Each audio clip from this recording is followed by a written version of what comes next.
Boa noite, companheirada. Esperando aqui as primeiras pessoas entrarem. Nosso programa Conversa Boa, de todas as terças-feiras, a partir das 18 horas. Daqui a pouco a gente vai ter aqui a participação do nosso amigo João Martins Neto. Enquanto isso, eu vou aqui gravando, fixando um comentário aqui rapidinho. Só um instantinho, Martins, só fixando um comentário aqui para aqueles que já seguem o nosso perfil e não seguem ainda o nosso amigo João Martins Neto, que assim o façam, e também aqueles que seguem o João Martins e não seguem o nosso trabalho, que também possam fazer. Então, estou fixando aqui um comentário rapidinho. Agora vamos dividir tela aqui com o Martins.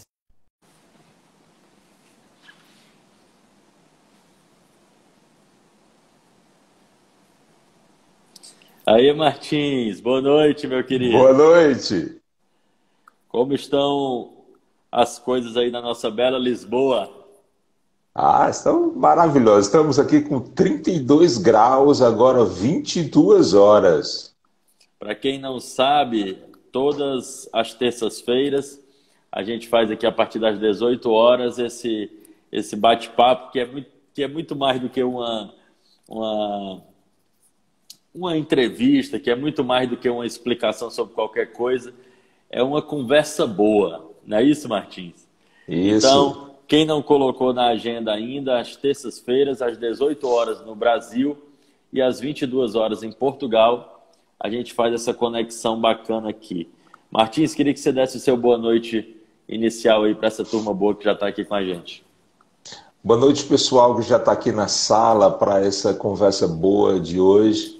Espero que a gente tenha mais esse bate-papo que a gente tem toda terça-feira às 18 horas em ponto, aí no Brasil e 22 horas aqui em Lisboa, e que seja muito prazerosa. Hoje nós vamos discutir um tema que tá muito na agenda pública e política do Brasil, que é exatamente a ascensão do bolsonarismo e a ascensão do lavajatismo, né?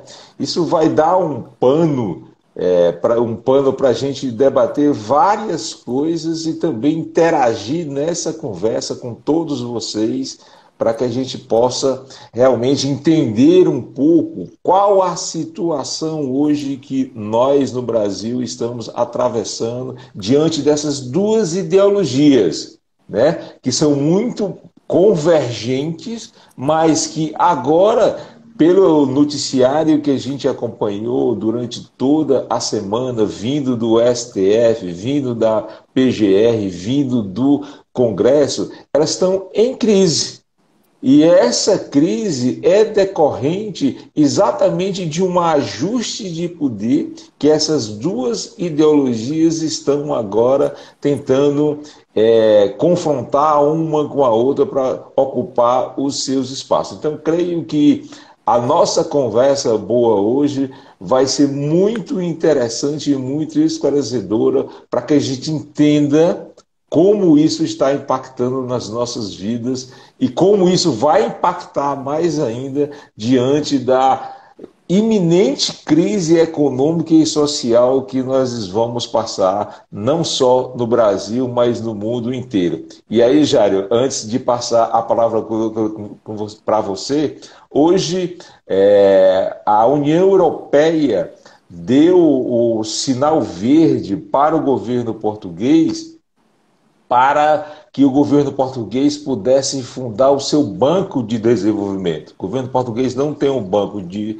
desenvolvimento e nós temos o BNDES. Ou seja, aqui, para enfrentar a crise que já bate a porta aqui dos portugueses, se institui um banco para apoiar as empresas e principalmente os empreendedores. E isso, em consequência, a geração de mais emprego e que isso possa amenizar a crise social. No Brasil, o que a gente percebe, pelo que a gente tem lido, ver e ouvido, é que o nosso BNDES, um dos maiores bancos da América Latina e quiçá do mundo, todos os dias sofrem ataques para que o BNDES não cumpra a sua função de ajudar as empresas, de ajudar a economia do Brasil e, consequentemente, ajudar a nossa população. Então, isso é um dado que apareceu hoje, que eu acho interessante a gente colocar na nossa conversa boa aqui, que diz muito também de como a gente está vendo como esses grupos operam hoje no Brasil. O Brasil hoje é um transatlântico às cegas, é um navio fantasma no meio do mar, às cegas, sem saber para onde ir, como vai ser depois da pandemia. Ainda bem que nós ainda somos um país que temos riquezas, né? E temos mais do que riquezas naturais, nós temos também riquezas intelectuais aí no nosso país. Espero que a gente possa sair dessa crise com o menor dano possível.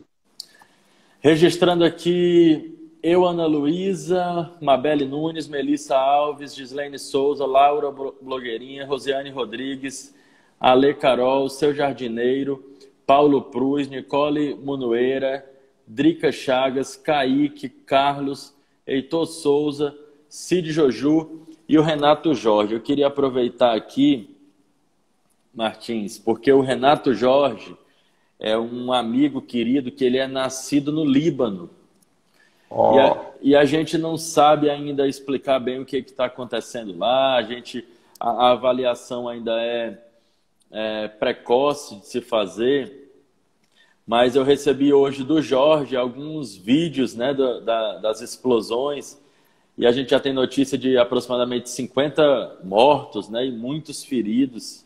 Então, até se o Jorge tiver mais informações precisas para compartilhar com a gente aqui, a gente agradece, mas de antemão se solidarizar com as pessoas que, independente do que motivou isso tudo, mas se tiver sido por qualquer questão conflituosa, a gente repudia, né, a nossa militância pela paz e não pela guerra.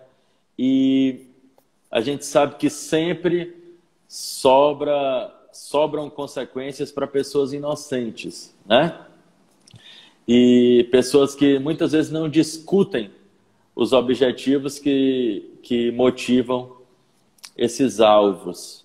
Então, a gente se solidariza. Jorge, eu espero que você consiga contato com a sua família. Quando eu falei com o Jorge mais cedo, ele não estava conseguindo contato com os familiares. Então, eu espero que você consiga. A gente daqui a pouco espera ter informações mais precisas, mas fica aqui a nossa solidariedade, um abraço enorme para ti e o desejo de que logo, logo você consiga contato com a sua família e que estejam todos em paz. Pois é, Jorge. Aqui, a gente, antes de vir para essa nossa conversa boa, dando uma passeada, vendo alguns noticiários da TV portuguesa, ainda agora à noite, mesmo as agências de notícia ainda é muito impreciso o que causou essa explosão, né? Ou seja, a gente não sabe se foi um ataque terrorista, a gente não sabe se foi um ataque vindo de dentro mesmo, através das questões políticas que envolvem toda aquela região e principalmente o Hezbollah. Então, ainda há muitas perguntas em aberto para realmente saber o que é aquilo. Mas o que já se sabe é que vários governos estão colocando a sua ajuda à disposição ao povo, né, do Líbano, principalmente aí nós já vimos as manifestações do primeiro-ministro da Inglaterra, já vimos as manifestações do primeiro-ministro da França, e esses países europeus mais importantes já se colocam à disposição para a ajuda humanitária do Líbano, né? Espero que sua família esteja bem, né? Espero que seus parentes lá no Líbano estejam bem e que tudo possa ser esclarecido na melhor maneira possível, que a gente possa sair desse conflito. O mundo hoje Principalmente nós estamos precisando de paz e união entre todos, e um conflito agora, em qualquer parte do mundo, isso representa um retrocesso muito grande para esse momento que a gente está precisando de harmonia, de paz, de solidariedade entre todos nós, entre todos os povos da Terra. O Jorge, inclusive, Martins, que é uma pessoa que religiosamente, todas as terças-feiras, nos acompanha aqui, né? Então, um abração muito carinhoso para ti mesmo, meu irmão. Jéssica Karen, Gabi Costa, Maria Assunção, Chapa Louco, que é do coletivo Outra Face de Guaramiranga, aqui no Ceará, o Jailson Oliveira e Taine Araújo. Vamos lá. A nossa conversa ela continua triste mais um pedacinho, Martins, que a gente faz o nosso balanço da Covid-19. A gente faz esse balanço semanal e as pessoas, muitas acompanham através do nosso balanço. Então vamos lá. No mundo, nesse momento, não sei se você recorda, mas quando nós começamos o Conversa Boa, nós não tínhamos o primeiro milhão ainda de infectados.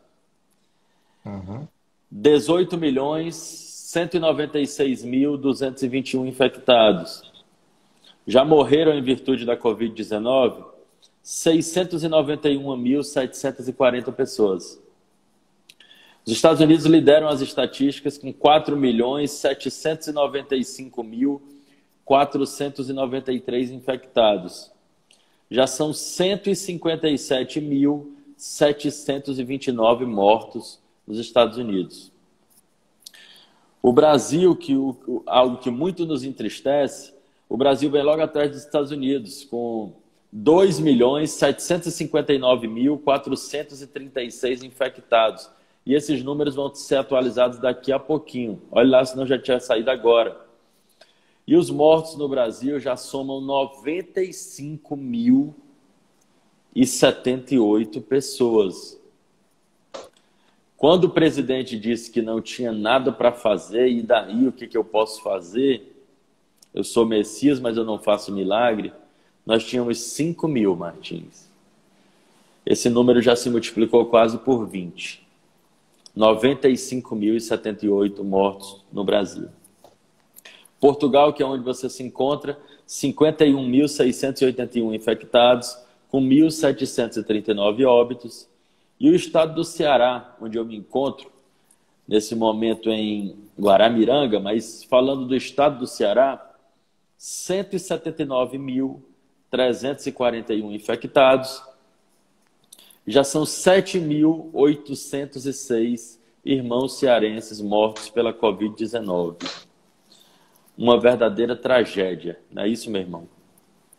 É isso.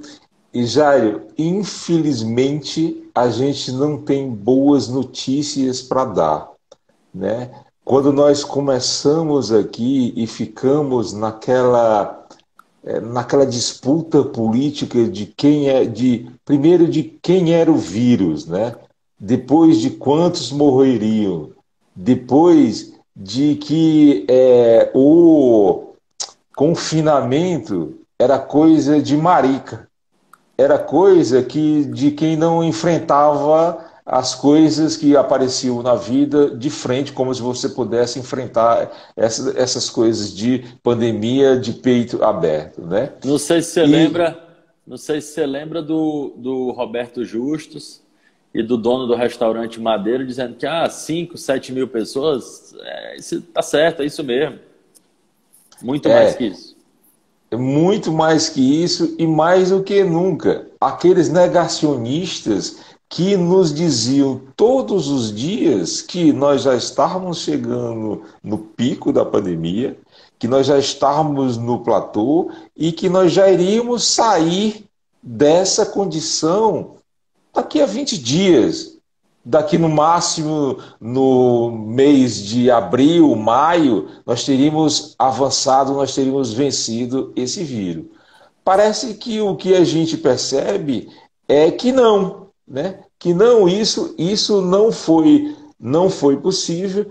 E eu estou olhando aqui para a tela do computador e estou vendo aqui umas projeções Essa projeção é do Instituto de Saúde e Medicina da Universidade dos Estados Unidos, que é o Data Health, né?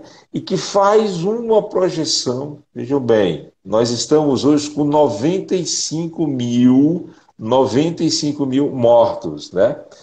E eles fazem uma projeção para o dia 1º de novembro, com uma projeção de 142 mil mortos. 142 mil brasileiros e brasileiras que possivelmente, se a estatística estiver correta, terão sido vitimados pelo vírus do coronavírus chamado Covid-19 no Brasil. E não é por falta de aviso. E desde abril, maio, nós estamos sem um ministro da Saúde. Desde essa época também, nós estamos batendo cabeça, buscando uma coordenação nacional para que isso possa ser mitigado.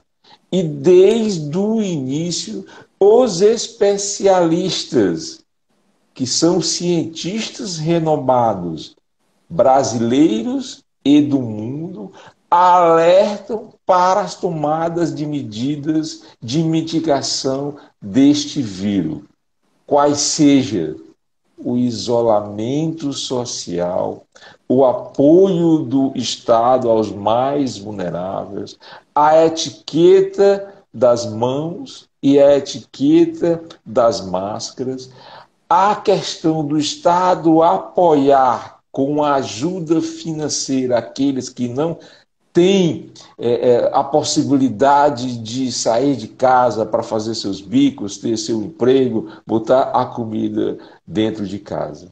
E o que nós vemos é muito triste, minha gente. Agora, Martins, é triste. Imagine se o presidente da República gozasse da respeitabilidade dos governadores e dos prefeitos e tivesse tido êxito no propósito de que ninguém propusesse o distanciamento social no Brasil. Imagine se nós não tivéssemos feito quarentena esses meses todos, certamente nós já teríamos passado os Estados Unidos nas estatísticas.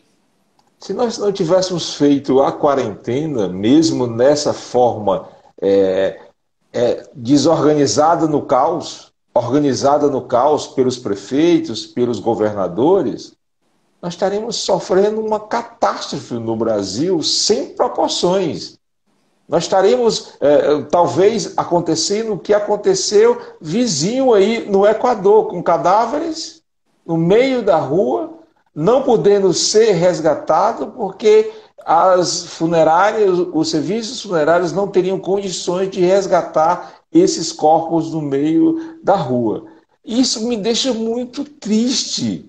Creio que também essas pessoas que estão nos assistindo nos deixam muito tristes. Por quê? Porque nós sabíamos que ia acontecer isso. E a nossa maior liderança do país disse e confirma até hoje que não iria acontecer isso.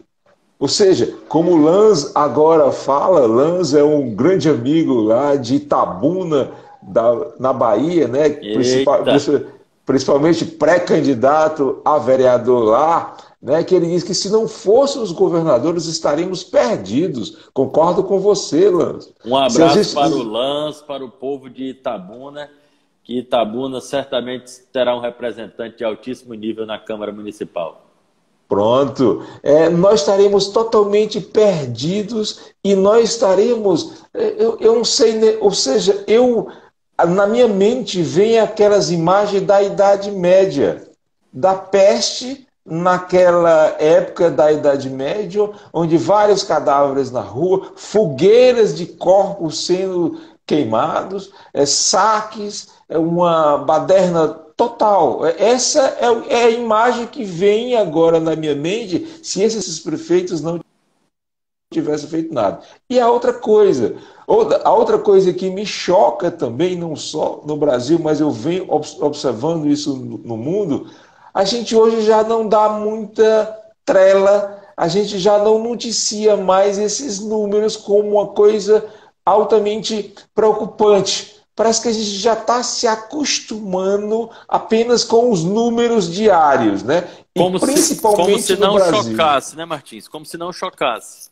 No Brasil, cai todo dia 4 aviões. No Brasil, cai todo dia 4 aviões e morre mais de 1.000 pessoas diariamente no Brasil e a gente não se choca. Ou a gente está se acostumando a achar que, olha, é esse número mesmo.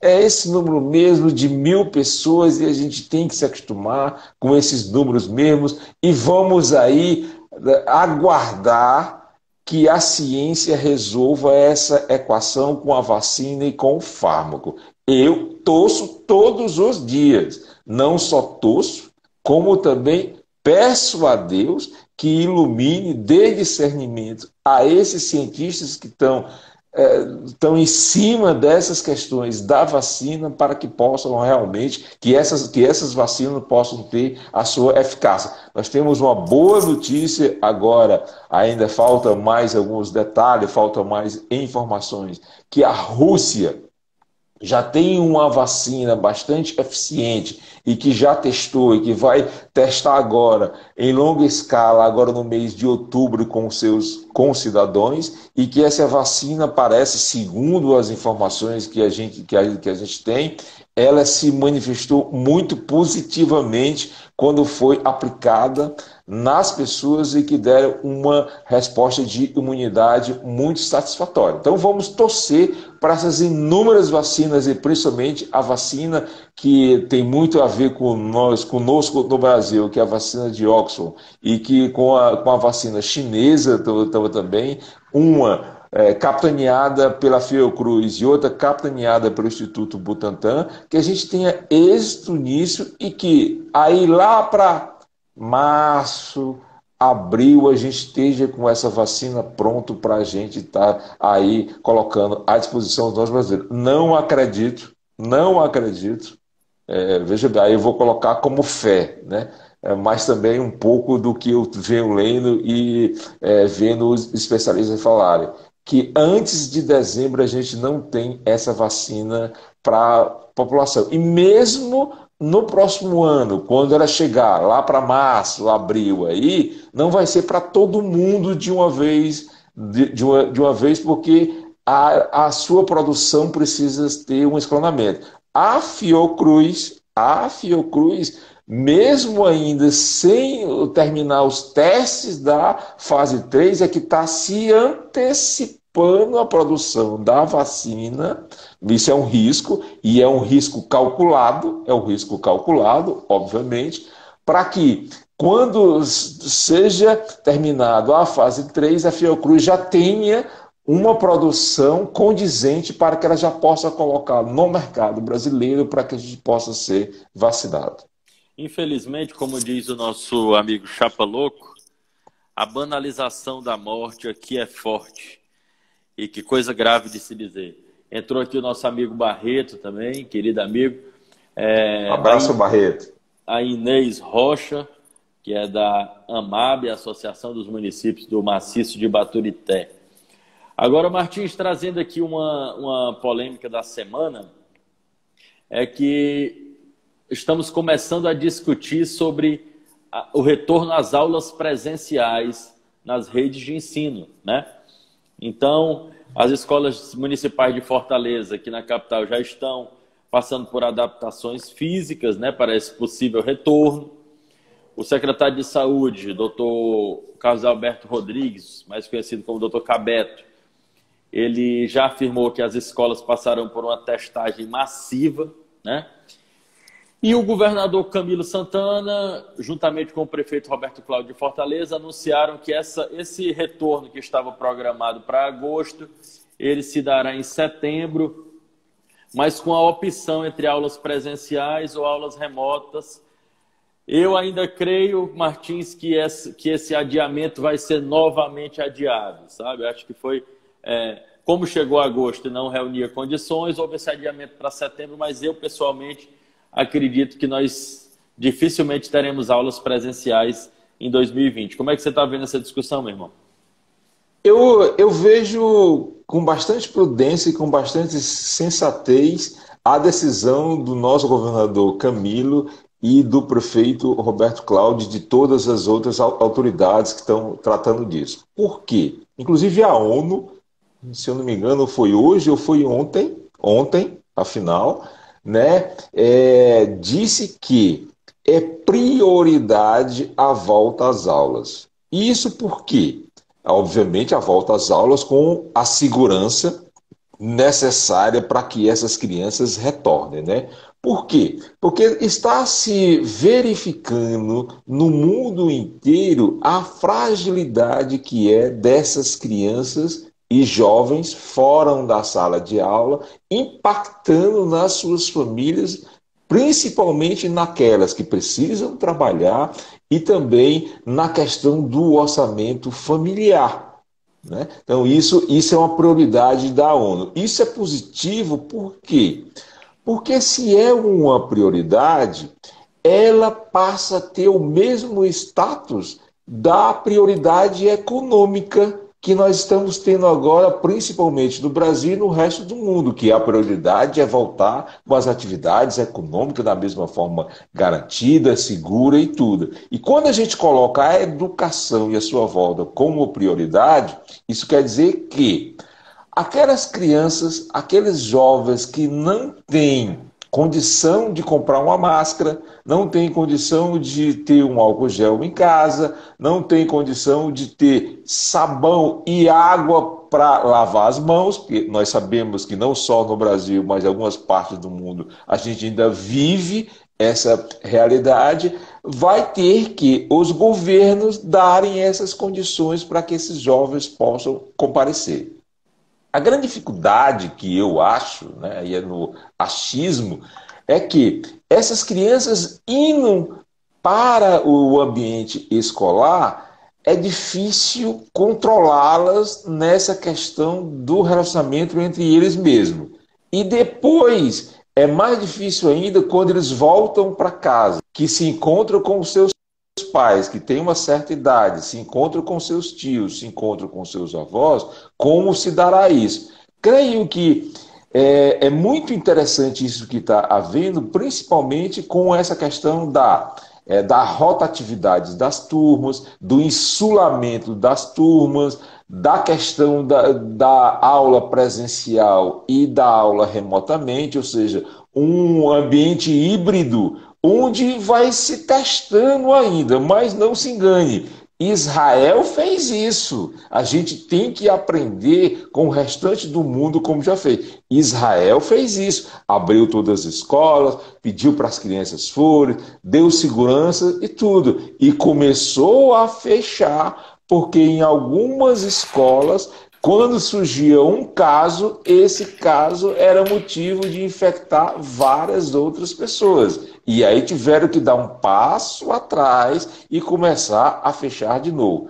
Em Portugal, aqui, por exemplo, o governo está também nesse propósito de que em setembro, o ano letivo começa aqui em setembro, a partir do dia 13 de setembro, 13, 14, 15 de setembro a gente começa o nosso ano letivo.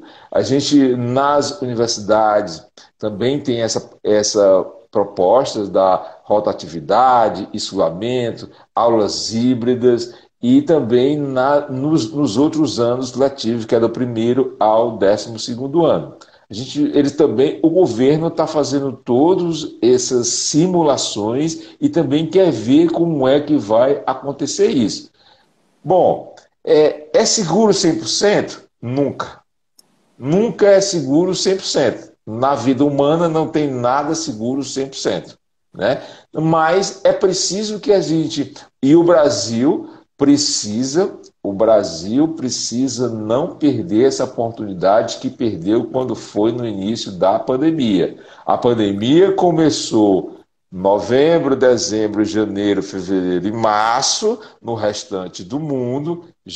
Dezembro, janeiro, fevereiro no restante do mundo. E nós aí começamos a ter os nossos primeiros casos no final de março, abril. E nós não aprendemos com o que aconteceu no restante do mundo. Espero que a gente abrindo aqui primeiro, o Brasil possa perceber como é que está dando isso e aprenda. E que, principalmente, a gente não entre de novo na disputa. Abre, não abre? É seguro ou não é seguro? Vai ou não vai? Mas que a gente entre na questão digamos assim, é mais concentrada, ou seja, quais são as condições de segurança para que possa realmente abrir e quais são os elementos científicos e técnicos que nos dão essa segurança. E para isso é importantíssimo ouvir a opinião dos pais. É importantíssimo ouvir a opinião dos pais, porque alguns pais podem não achar seguro enviar as suas crianças e seus jovens para a escola. Eu sou um. Martins, registrando aqui Graziele, Santos, Moreno, André, Yasmin de Cristo, Lans Filho, SHF Santos, Júlia Guimarães, Sol Alves, Vico Gouveia, Cláudia Teles, Juliana Mesquita. O Lans Filho fala aqui que Itabuna é a terra do cacau. Aí a Renata Albuquerque, Beli Bel, Jéssica Trine, Joelma, Isa Alves Amorim, Anderson Marcos, Inês Rocha, Ana Lúcia Martins, Danilo Jorge Barreto, Dr. Augusto Braga, nosso colega advogado, filho de Canindé, Renatinha, Sou de Jesus, Francisca Rossilene, que é a presidente do Sindicato dos Trabalhadores Rurais de Guaramiranga, Edson Gomes, Anne Shérida, Júnior Rocha, Rebeca Saboia, Isque Saldanha, Mili Gabriela, Souza Ellen de Lima e Daiane Frank. A gente só está falando de coisa ruim, Martim. Vamos continuar. Vamos falar agora sobre um fenômeno conhecido como bolsonarismo. Tá certo? Eu fiz uma espécie de raio-x do bolsonarismo. Eu queria ler para ti e que você ficasse livre para rasgar esse meu raio-x, corrigir o que tiver para corrigir.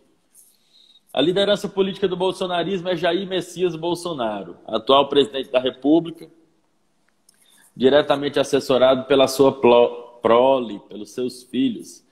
Os valores do bolsonarismo: ultraliberalismo econômico, alinhamento estratégico com os Estados Unidos, a defesa da ditadura militar de 1964 a 85, crítica à institucionalidade vigente, apesar de ser parte dela há mais de 3 décadas, negação da pandemia, dentre outros. Inclusive fazer agora, pegando esse pedacinho de negação da pandemia, que veja só, eu também tenho a mesma crença, a mesma fé, a mesma expectativa que você falou sobre o trabalho dos cientistas que estão se debruçando sobre esse problema da pandemia. Mas vejam bem, atentai bem, senhores, o governo dos Estados Unidos, de Donald Trump, e o governo do Brasil, de Jair Bolsonaro, são os governos do mundo inteiro que mais atacaram a ciência. E nesse momento, o quanto estão precisando dela. Base de sustentação do bolsonarismo: capital financeiro, polícias e forças armadas e os evangélicos. Modos de atuação: manifestações de rua, redes sociais e crítica aberta às instituições. A rejeição ao bolsonarismo é alta. Acabou de entrar aqui a minha amiga Hariane Birim, pré-candidata a vereadora em Guaramiranga. Essa merece ser eleita. Vamos lá. O apoio ao bolsonarismo, o apoio fiel ao bolsonarismo, 1/3 da população. O apoio flutuante, mais 1/5 da população. Isso que muito nos preocupa, porque essa soma, se ela se encaixar, é uma possível reeleição de Bolsonaro. Os adversários políticos do bolsonarismo hoje: a Globo, a esquerda, a centro-esquerda e a centro-direita. Qual a relação com a institucionalidade? Instável, mas na ofensiva política. O bolsonarismo, ele não se defende da instabilidade, ele ataca a institucionalidade o tempo inteiro. Então eu queria que você fizesse aí eu sei que são muitos elementos, mas que você fizesse uma avaliação desse raio-x aí do bolsonarismo. A primeira coisa que a gente tem que entender é que o Bolsonaro, ele nada mais era do que um deputado federal que passou 30 anos na Câmara Federal participando do baixo clero. O que é o baixo clero? O baixo clero são aqueles deputados, né, ou aquele conjunto de deputados que não tem muita influência nas discussões e na pauta da Câmara. E o deputado Jair Messias Bolsonaro era um desses, né?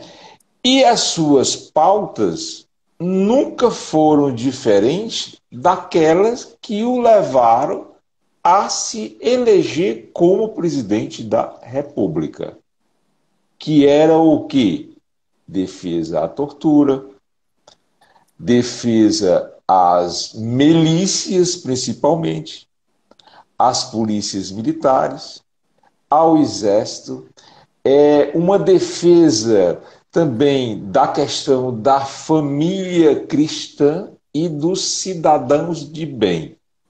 E essa frase, cidadãos de bem, vocês podem encaixar aonde bem entenderem que onde esses cidadãos estão. Não sou eu aqui que vou, digamos assim, enquadrá-los para que vocês possam compreender quem são esses cidadãos de bens hoje. E esse ex-deputado e agora presidente da República, né, sempre surfou na velha política, como ele bem disse e como ele bem defendeu na sua campanha, e como aqueles que estavam em seu entorno pegaram esse mote, essa narrativa de surfar na velha política. Surfar na velha política era contra a corrupção, contra o tamanho do Estado, a favor do emprego, a favor das empresas e, principalmente, a favor que toda a sociedade tinha o direito de ela própria se defender. Isso foi a tônica do senhor Jair Messias Bolsonaro, nesses 30 anos de Câmara Federal, até chegar à eleição como presidente da República. Ou seja, ele não enganou a ninguém. Quem o elegeu ou participou da sua eleição foi de livre, espontânea vontade e conhecimento de todos esses fatos. Não foram enganados. Hoje não podem dizer que foram enganados pelo candidato Jair Bolsonaro, né? E dentro de toda essa questão, surge aí as ideias que dão sustentação a este candidato e a este grupo que chegou ao poder. Por que eu coloco a questão das ideias? Porque aí nós já vamos entrar na questão das ideologias, que são compostas das ideias de um determinado grupo hegemônico que consegue passar esse nível de ideia para outros grupos, né? E as ideias prevalentes do bolsonarismo, o que são? Negacionismo é a primeira. Essa questão do negacionismo está na raiz do bolsonarismo. Ele nega, por exemplo, que não houve ditadura. Ele nega, por exemplo, que nós não tivemos tortura. Ele nega, por exemplo, que nós não temos a questão do desmatamento. Ele nega, por exemplo, a questão da Covid, né? Então, toda essa questão do negacionismo científico está na base das ideias do bolsonarismo. A outra questão também é que ele, ao negar a política, que é outra negação que ele faz, ele se utiliza dos mecanismos democráticos e políticos para chegar a presidente da República. E a outra parte da negação é a questão, e aí dentro dessa questão da política, é negar a política correta. Ele, nos 30 anos de Câmara Federal, e quando assume no dia 1º de 2019, ele taxa, ele crava, acabou o politicamente correto. O que prevalece agora é o politicamente incorreto. E o que é o politicamente incorreto para o senhor Jair Messias Bolsonaro e para os seus seguidores? Fake news. O sistema de privilégio dos homens brancos e poderosos, a negação dos direitos das mulheres, a negação dos negros, a negação da educação, e a frase é feita. Eu não vou ler esse livro não, porque tem muita coisa escrita. Pelo amor de Deus, né, gente? Isso é chocante para um presidente de um país da dimensão que é o Brasil e de uma classe média e de uma elite brasileira altamente esclarecida e viajada pelo mundo inteiro. E compactua com isso de uma maneira muito suave. A outra coisa também que está dentro dessa questão das ideias do bolsonarismo, e por isso aí também a sua ideologia, é o seu total alinhamento, para não dizer agachamento, à matriz atual que é os Estados Unidos. A sede da nossa colônia hoje é os Estados Unidos. Nós não temos hoje uma política externa do Brasil como tivemos em todos os governos passados antes do seu Jair Messias Bolsonaro. Inclusive, no tempo do regime militar, tínhamos uma chancelaria internacional muito ativa e que, por sinal, não se alinhava tão automaticamente como nós se alinhamos hoje.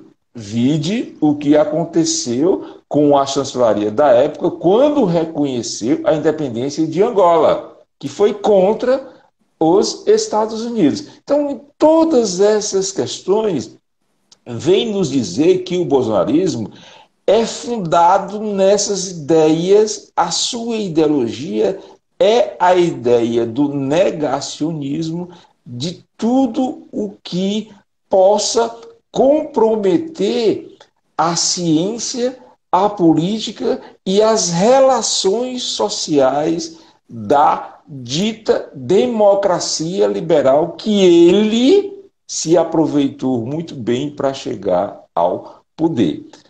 Essas questões são interessantes a gente debater aqui, Jari, e os colegas do Conversa Boa que estão nos ouvindo, que estou vendo aqui várias questões, para que a gente perceba que o Brasil não vive um engano. O Brasil não vive um momento de engano, talvez viva um momento de arrependimento, concordo, de arrependimento, mas de engano não é.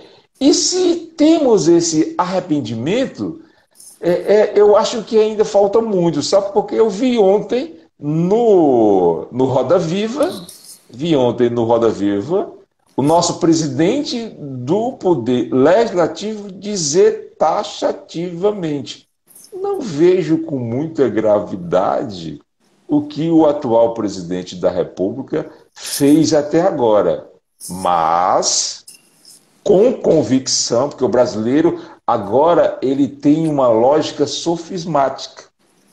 Essa lógica ela é frágil porque ela não é embasada em fatos e em evidência, mas num sofisma. E o que é o sofisma? É uma convicção um pensamento que eu tenho e que de tanto ter e que de tanto conversar e de tanto passar para as pessoas que eu acredito que seja real. E Martins, e para nossa tristeza, Rodrigo Maia é um dos quadros hoje mais paparicados por parte da esquerda brasileira. Olha só, o chapa louco aqui pegando pesado contigo, mas eu vou assinar embaixo. Ele diz, rapaz, o professor Martins é muito generoso, mesmo sabendo o quanto esses caras representam um lixão do que há de pior na raça humana. Tratá-los dessa forma, eles não merecem essa formalidade. Entrou aqui também a turma boa do coletivo Outra Face, de Guaramiranga. Martins, para concordar de vez com o Chapa Louco, deixa eu te falar um pouquinho aqui. Depois da intervenção política na Polícia Federal, porque a ideia sempre foi fazer uma polícia política.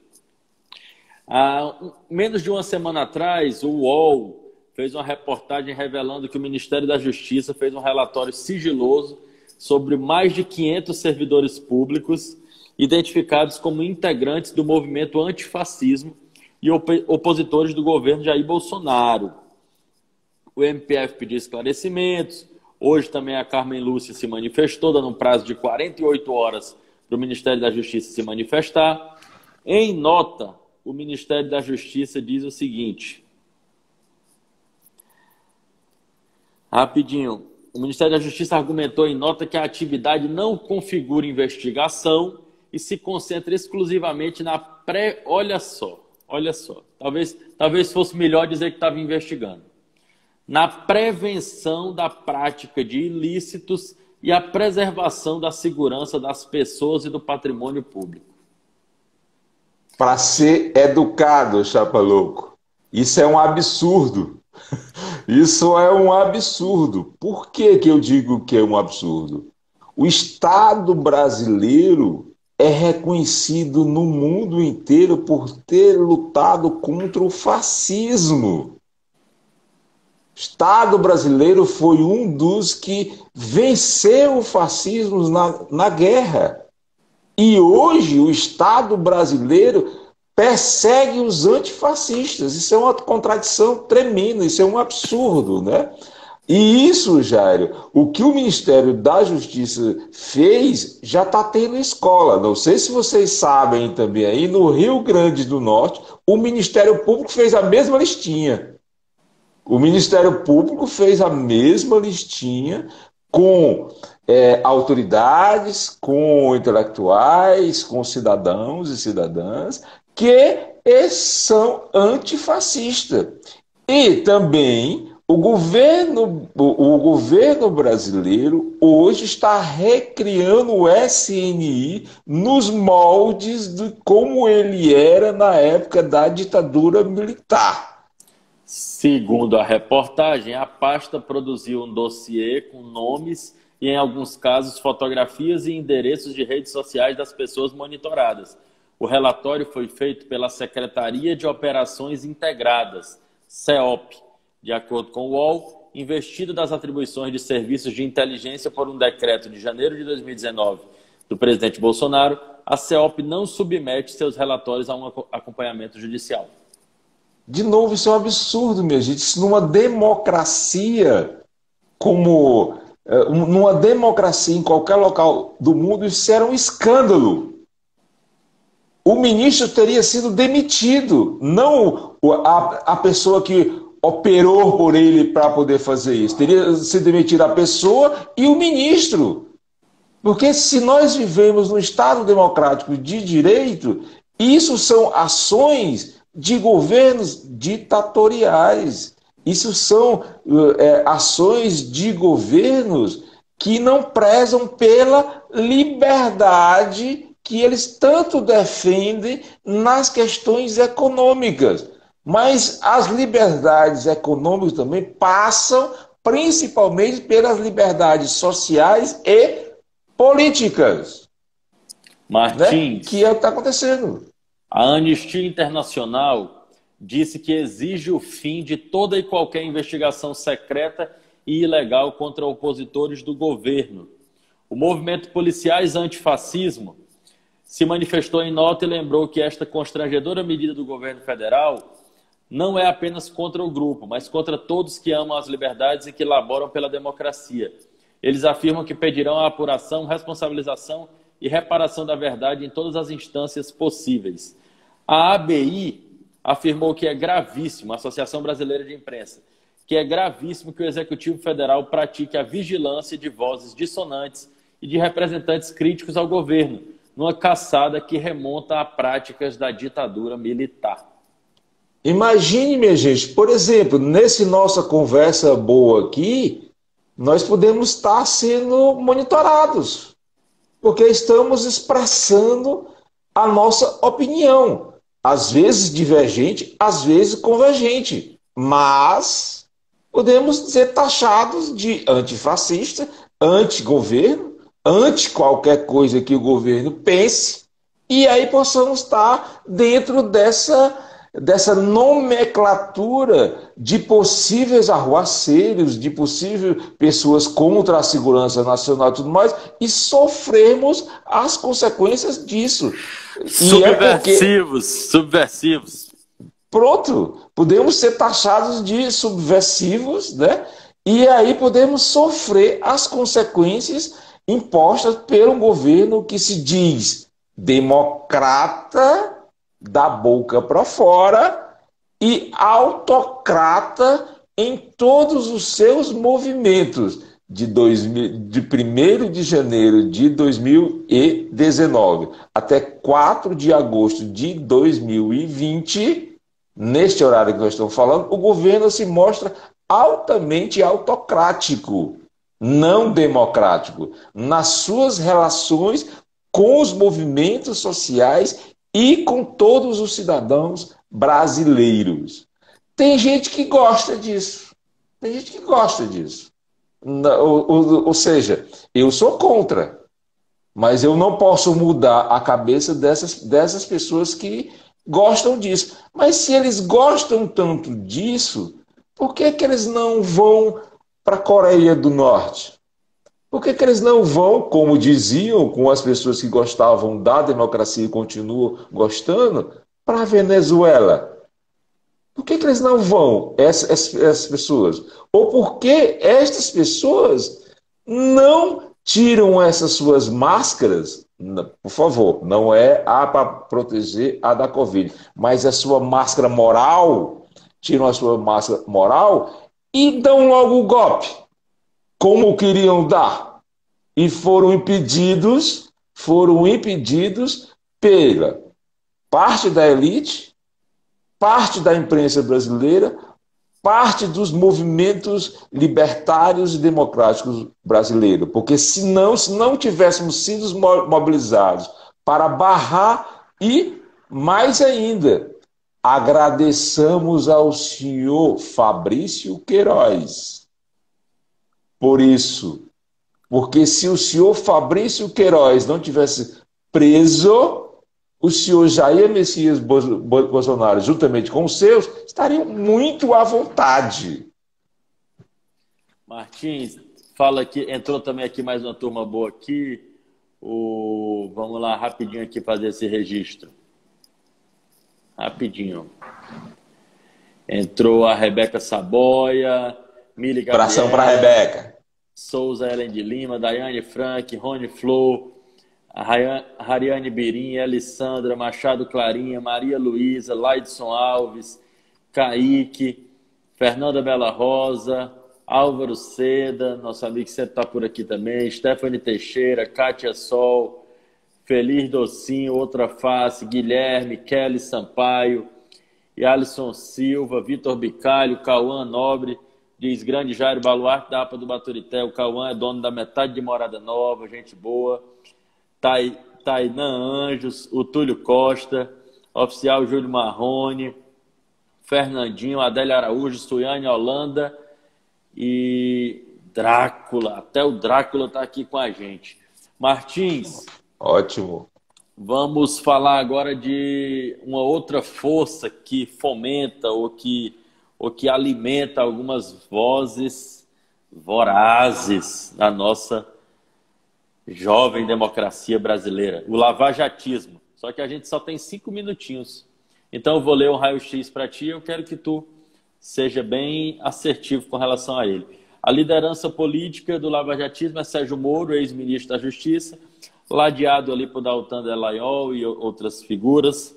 Valores, a luta difusa contra a corrupção, né? Porque nessa luta contra a corrupção você pode investigar de forma ilegal, você pode dividir quem deve investigar e quem não deve, você pode milindrar alguns e deixar de milindrar outros. A base de sustentação, classe média, entidades de classe do judiciário, membros do judiciário e do MP. Modos de atuação, aparelhamento do Estado, politização da justiça, redes sociais e a mídia corporativa. Rejeição, eu coloquei aqui como média, porque ela, como tem o apoio da mídia corporativa, ainda consegue ter menos rejeição que o bolsonarismo. Apoio fiel de 1/3 da população, flutuante de 1/4 da população. Os adversários políticos, a esquerda, a centro-esquerda e o bolsonarismo. Porque para o bolsonarismo, o lavajatismo já é quase o comunismo. A relação com a institucionalidade é uma relação instável com a classe política e com os tribunais superiores e com o MPF, a gente viu nessa semana, mas é uma relação íntima com a PF e com os juízes e promotores das instâncias de piso do judiciário brasileiro, ou seja, das primeiras instâncias. E aí, meu caro, o lavajatismo? Lavajatismo, toma que o filho é teu. O Bolsonaro é teu filho.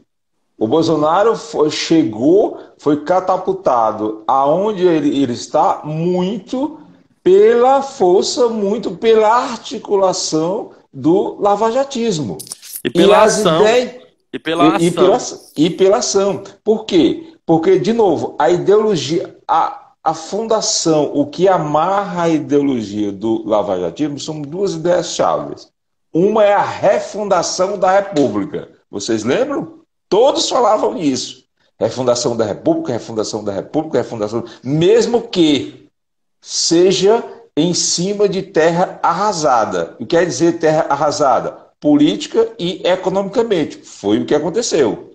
A outra coisa que você coloca como valor, mas isso também é como uma ideia-chave, é a luta contra a corrupção.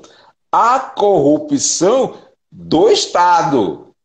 A luta da corrupção do Estado e dos políticos. Não a luta contra a corrupção do ente privado. O ente privado é consequência dessa ideia-chave que o lavajatismo trouxe para o embate brasileiro. Então, essa questão do lavajatismo é uma questão escancarada de tornar a justiça política. Uma instituição do Estado foi capturada por um grupo de servidores, da elite de servidores do Estado, para fazer política. Essa é a grande questão. E, repito, lavajatismo segura no colo que o filho é teu. E ainda com um componente que vai ficar para os próximos capítulos, que é a relação pouco esclarecida ainda com os Estados Unidos, né, com potências estrangeiras, né, que fere completamente os princípios da administração pública no Brasil. Isso Martins, aí é traição, gente. 1 minuto para as suas considerações finais. Isso, Jair, em qualquer outro país do mundo também seria traição, crime de lesa pátria. Agora quem foi educado fui eu. Minha gente, boa noite, um abraço muito grande. Foi muito boa essa nossa conversa boa de hoje. Espero que na terça-feira todos nós estejamos aqui de novo. Martins, te agradeço de novo, agradeço a todos que estiveram conosco. Quem não colocou na agenda ainda, é isso.